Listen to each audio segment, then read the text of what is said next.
Bertemu kembali dalam cerita di sebalik berita, di mana kami singkapkan kisah di sebalik segala berita yang anda tonton di saluran 501 dan juga mungkin anda baca dalam artikel-artikel kami di astroawani.com. Sejak beberapa minggu lepas, banyak berita bertumpu kepada apa nasib pelajar dan cabaran yang didepani mereka susulan pelaksanaan PKP 2.0 di beberapa negeri termasuk di Lembah Kelang. Tapi kami ingin menyelami di sebalik berita, di sebalik fakta, pengumuman, kenyataan media dan sebagainya daripada kerajaan. Yang penting adalah apa nasib rakyat. Kita letakkan wajah pada semua berita yang kami siarkan.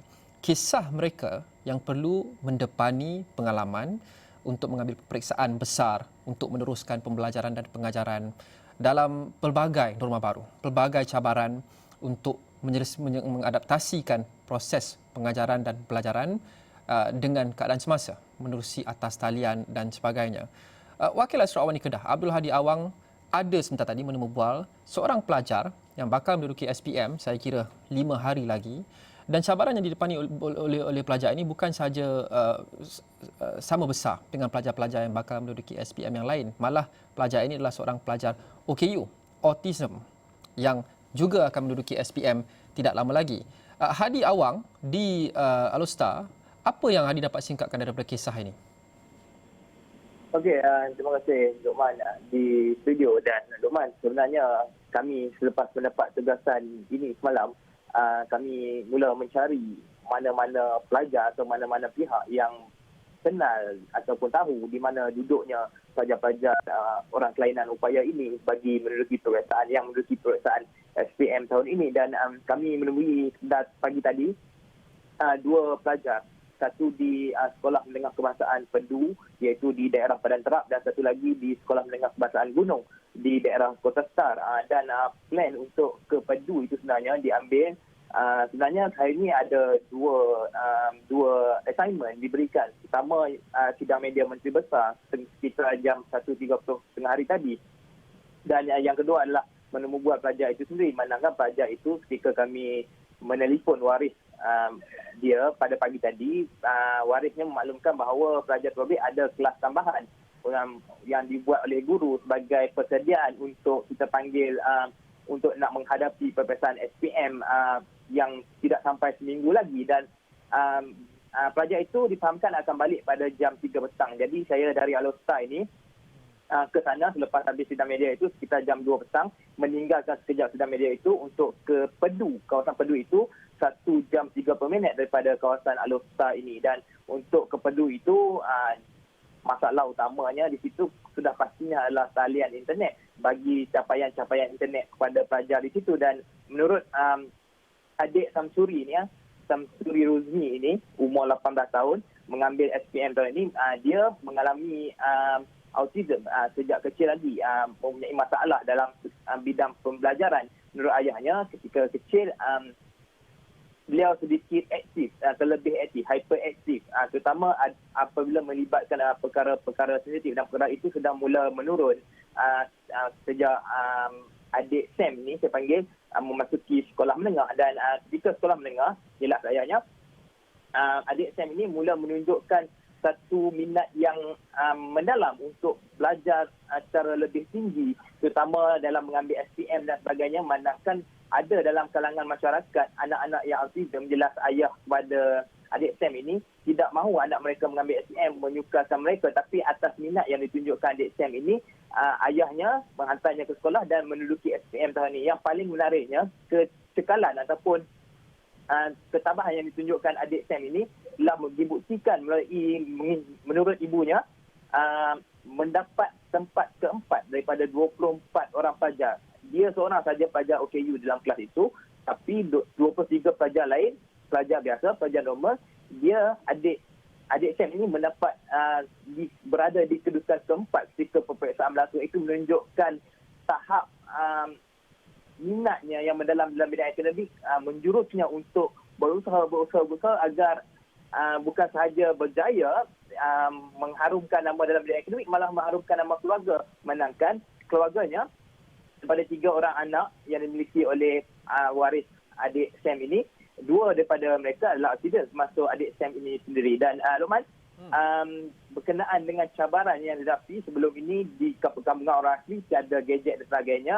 Bagi adik SAM ini ada gadget tapi capaian internet itu memang berkurang dan jelas adik Ruzmi ini, adik Sam ini dia terpaksa kadang-kadang kalau yang tidak faham apa semua, dia terpaksa bergerak ke rumah rakan-rakan yang lebih faham, lebih arif, yang jaraknya agak jauh dan untuk mendapat capaian internet terpaksa ke tempat-tempat yang lebih dekat dengan bandar seperti Pekan Kuala Nerang dan sebagainya. Dan kami juga tadi bukan saja adik Sam yang punya masalah, kami juga tadi berhadapan dengan masalah untuk menghantar video dan sebagainya, memandangkan kawasan Penduri itu sudah pastinya capaian internet yang agak lemah dan terpaksa saya pulang dahulu ke Alostar untuk menghantar video-video sedikit visual dan meninggalkan jurukamera untuk melaksanakan tugasan mengambil video-video yang lebih cantik dan sebagainya, Luqman. Okey.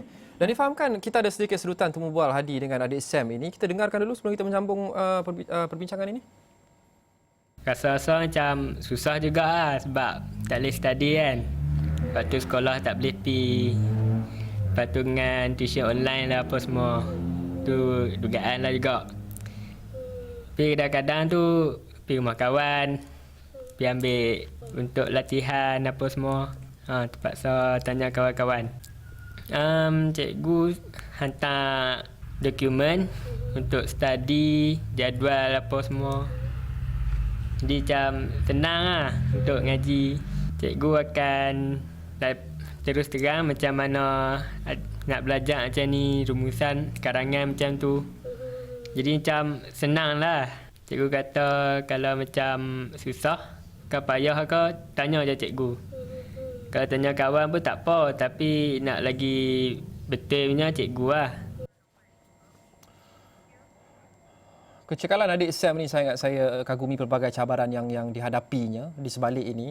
Tetapi pelajar-pelajar ataupun individu autism ini kadang-kadang mereka sedikit ada kecenderungan untuk memberontak. Malah kanak-kanak biasa pun apabila mereka perlu mula belajar menerusi atas talian, connection itu sudah pun hilang. Mereka jadi kurang sabar kerana perlu merenung pada skrin saja selama berjam-jam lamanya. Dan bagaimana Hadi, apabila Hadi bersembang dengan adik Sam, dengan ibunya, sebelum pelajar-pelajar yang bakal menduduki SPM dibenarkan untuk menghadiri sekolah secara fizikal, apa antara cabaran, apa antara pengalaman untuk kita letakkan seorang pelajar autism untuk belajar secara online menjelang nak menduduki peperiksaan yang begitu penting? Okey, Man. Sebenarnya seperti yang diberitahu ayah dan ibu pada adik Sam ini sendiri tadi, kesukaran untuk belajar secara atas talian ini selain pada capaian internet untuk memastikan adik Sam itu sendiri berada di depan telefon untuk fokus, manakala jelas ayah pada adik Sam ini untuk jika pelajar-pelajar normal, cikgu terpaksa menerangkan sekali saja, tapi untuk adik Sam ini dalam subjek bahasa Melayu untuk perkataan-perkataan tertentu seperti nak membuat karangan dan sebagainya, cikgu terpaksa menerangkan 2-3 kali.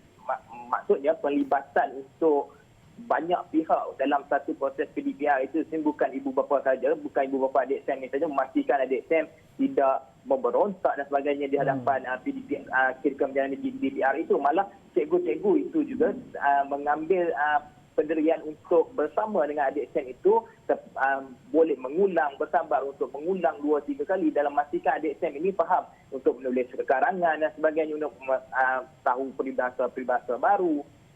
Dan jelas ayah kepada adik Sam ini sendiri, sebenarnya cikgu-cikgu di sekolah memuji sebenarnya adik Sam ini. Ketika pada awal sesi PDPR sekitar 20 Januari dahulu, ketika mereka ini mula memasuki sekolah, sebarang pertanyaan yang adik Sam ini timbul dalam mindanya, dia terus bertanyakan kepada guru-guru melalui telefon bimbit ayahnya dan sebagainya. Dan juga beliau ada juga berjumpa, mengambil inisiatif untuk memasuki kelas-kelas tambahan. Seperti tadi, kelas tambahan adik Sam bermula pada jam 9 pagi dan tamat pada jam 3 petang. 6 jam kelas tambahan itu dalam memastikan dia berada tahap terbaik untuk menghadapi peperiksaan SPM walaupun berada dalam tahap kekurangan sebagainya dari segi kelainan keupayaan yang dimiliki adik Sam itu sendiri. Baik, terima kasih Hadi Awang, Wakil Asro Awani Kedah. Kita doakan agar adik Sam akan mendapat keputusan yang cemerlang dalam peperiksaan SPM yang akan datang nanti dan semua pelajar di luar sana yang bakal menduduki peperiksaan penting. Kami di Asro Awani ingin mengucapkan selamat berjaya kepada anda semua di sebalik segala cabaran. Anda mempunyai semangat yang kental untuk meneruskan proses pengajaran dan juga pembelajaran demi masa depan dan demi kecemerlangan akademik. Dan bagi kita semua, kita perlu terus menjaga SOP agar segala PKP ataupun segala perintah untuk mengawal pergerakan kita dapat kita longgarkan supaya kehidupan anak-anak seperti adik Sam dapat kembali seperti normal, seperti yang kita semua mahu. Terima kasih kerana menonton cerita hari ini. Saya Luqman Haris. Kita jumpa lagi. Assalamualaikum dan salam hormat.